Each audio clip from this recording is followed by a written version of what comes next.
எங்களை பார்த்தாலாம் தெரியாது பிரதர், பார்க்க தான் தெரியும். ஆமாவா? அல்லேலூயா. நான் எங்கே போனாலும் இந்த வார்த்தை மீண்டும் மீண்டும் சொல்வது உண்டு. ஒரு தேவ பிள்ளை தேவ சமூகத்தில் தேவ பிரசன்னத்தில் சந்தோஷம் உள்ளவங்களா இருப்பார்கள் என்றால் அவங்க எங்கே போனாலும் சந்தோஷமா இருப்பாங்க.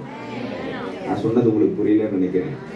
தேவ பிரசன்னத்தில் தேவ சமூகத்தில் தேவ ஆலயத்தில் நீங்கள் சந்தோஷமா இருப்பீங்கன்னா நீங்கள் எங்கே போனாலும் சந்தோஷமா இருப்பீங்க.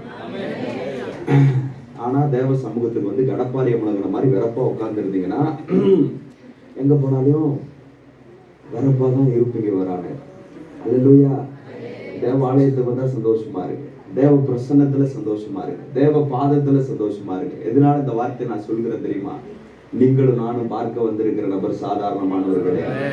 அவர் வானத்தையும் பூமியும் படைத்தவர்.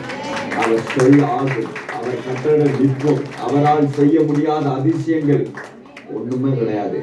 அல்லேலூயா. அதனால அவர் ஆலயத்துக்கு வரும்போது சந்தோஷமா இருக்கணும், அவர் சமூகத்துல சந்தோஷமா இருக்கணும், அவர் பிரசன்னத்துல சந்தோஷமா இருக்கணும். அல்லேலூயா. அல்லேலூயா. சந்தோஷமா இருக்கிறீங்களா? நான் பிரசங்கத்துக்கு போறதுக்கு முன்னாடி ஒரு 2 பாயிண்ட் மட்டும் சொல்லணும்னு நான் விரும்புறேன். முதலாவது, நான் பிரசங்கம் பண்ணும்போது நீங்க என் கூட பேசணும். நீங்க என் கூட பேசலன்னா நான் பிரசங்கத்தை அங்கேயே நிறுத்திடுவேன். அல்லேலூயா. எதனால நான் பிரசங்கம் பண்ணும்போது நீங்க பேசணும்னு நான் சொல்றேன்னா, நான் பல இடத்துல பிரசங்கம் பண்ணியிருக்கேன். பல அக்காமார அண்ணமாரெல்லாம் வருவாங்க. வந்த உடனே தலைமையில துணியை போட்டு தலையை கீழே போடுவாங்க. நான் என்ன நினைப்பேன்னா, நாம தான் உசுரை கொடுத்து 1 மணி நேரம் பிரசங்கம் பண்றோமே, அக்கா நம்மள ப்ரேயர்ல சப்போர்ட் பண்றாங்களோ அப்படின்ற மாதிரி நான் நினைப்பேன். ஆனா நம்ம நினைக்கிற மாதிரி ஒண்ணு நடக்காது. வராங்க வந்த அக்கா வந்த உடனே தலைமையில துணியை போட்டு தலையை கீழே போட்ட உடனே டைரக்டா பரலோகத்துக்கே கனெக்ட் ஆயிடும். என் ஆத்மாவே கர்த்தரை ஸ்தோத்திரிக்கும் போது தான் தூக்கத்திலிருந்தே தலை மேல வருது. அதனால நான் பிரசங்கம் பண்ணும்போது நீங்களே என் கூட பேசணும். இருக்கீங்களா? அல்லேலூயா. இப்பெல்லாம் நம்ம ஆட்களுக்கு கிருபை வந்துருச்சு பாஸ்டர். எவ்வளவு தூங்கினாலும் கரெக்டா அல்லேலூயா ஆமீன் சொல்றாங்க. நமக்கு கிடைச்ச கிருபை அதெல்லாம். இருக்கீங்களா? இன்னும் நான் ஒரு விஷயத்தை கண்டுபிடிச்சிருக்கேன். எக்ஸ்ட்ரா கிருபை பெற்றவங்க கண்ணை திறந்துட்டே சபைக்குள்ள தூங்குறாங்க. நமக்கு கிடைச்ச கிருபை அதெல்லாம்.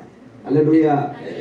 2வது ஒரு விஷயம், நான் பிரசங்கம் பண்ணும்போது யாராவது என்ன பார்த்து முறைச்சிட்டீங்கன்னு வச்சுக்கோங்க, பாயிண்ட் உங்களுக்கு ஆயிரும். என்னதே பாயிண்ட் உங்களுக்கு ஆயிரும். நீங்க முறைக்கிறது எனக்கு ஏதாவது தெரிஞ்சிச்சுன்னு வச்சுக்கோங்களேன், அதே பாயிண்ட்ல இன்னும் 10 நிமிஷம் நிற்பேன். அல்லேலூயா.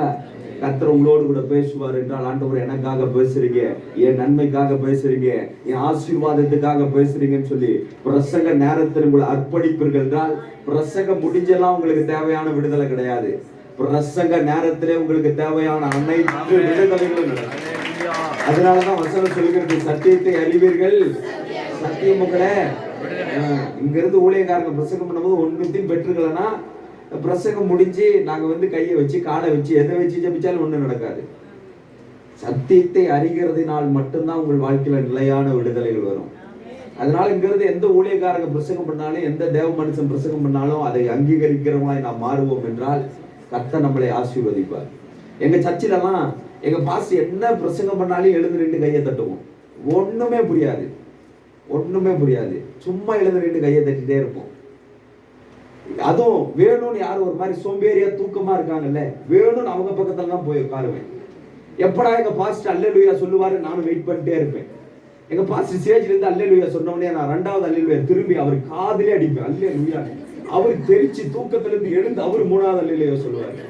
ஆண்டவர் பார்த்தாரு, இவன் அங்க உட்கார வச்சாவே இவன் தூங்குறவன்லாம் எழுப்புறான், இவன் கையில மைக்க கொடுத்தா இவன் தேசத்தை பட்டணத்தை எழுப்புவான்னு சொல்லிதான் ஒருவேளை கர்த்தர் ஊழியத்துக்கே எங்களை அழைச்சிருப்பார் போல இருக்கு. அல்லேலூயா. அல்லேலூயா.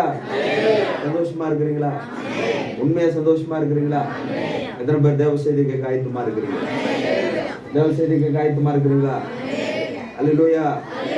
அல்லேலூயா. போன மாதம் இந்த இடத்துக்கு வரணும் அப்படின்ற மாதிரி பிரதர் சொன்னாரு.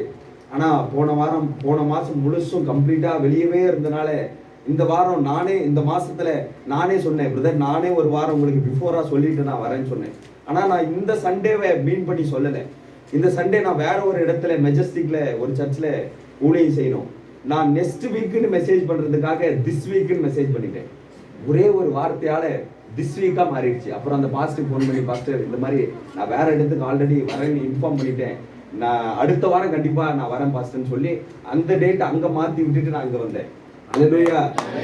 நிச்சயமாய் கர்த்தர் இன்றைக்கு உங்களோடு கூட பேசுவார். அல்லேலூயா. இந்த கூட்டத்துக்காக நான் ஜெபிக்கும் போது எனக்குள்ள ஒரு கொஸ்டின் வந்தது. அந்த கொஸ்டின் உங்களிடத்துல நான் கேட்கணும்னு சொல்லி நான் விரும்புறேன். இருக்கீங்களா? அல்லேலூயா. தேவன் சூரியனும் சந்திரனும் எத்தனாவது நாள் படைத்தாரு? அது தேவனை கேளுங்க பிரதர். எங்களை கேட்டீங்கன்னா நாங்க என்ன பண்ணுவோம் பாவம். அல்லேலூயா. தேவன் எத்தனாவது நாள் சூரியனும் சந்திரனும் படைத்தாரு? 3வது நாளா? 4வது நாள். எத்தனாவது நாள்? 4வது நாள். சரி. தேவன் வெளிச்சத்தை எத்தனாவது நாள் படைச்சார்? 1வது நாள். சரி. ஏன் கொஸ்டின் என்னன்னா, சூரியன்ல இருந்து காலை நேரத்துல வெளிச்சம் வரும், ஆமாவா? நைட்டு நேரத்துல சந்திரத்திலிருந்து வெளிச்சம் வரும். இப்ப சூரியனும் சந்திரனும் கர்த்தர் 4வது நாள் படைச்சார்னா 1வது நாள் வெளிச்சம் எங்க இருந்து வந்துச்சு? என்னதே? அல்லேலூயா. நான் வெளிச்சத்தை கேட்கிறேன்.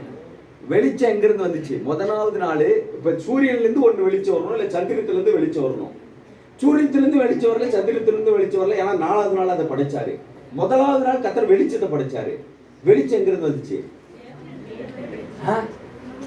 நாம தலையை கீழே போட்டு காலை மேல தூக்கினா கூட நம்மளால பதில் சொல்ல முடியாது. என்னானே பதில் சொல்ல முடியாது. காரணம் என்ன தெரியுமா? நமக்கு தேவையான வெளிச்சம் வரும், அது எங்க இருந்து வரும் சொல்லி நம்மளால நினைச்சு கூட பார்க்க முடியாது. அப்படின்னு என்ன அர்த்தம் தெரியுமா?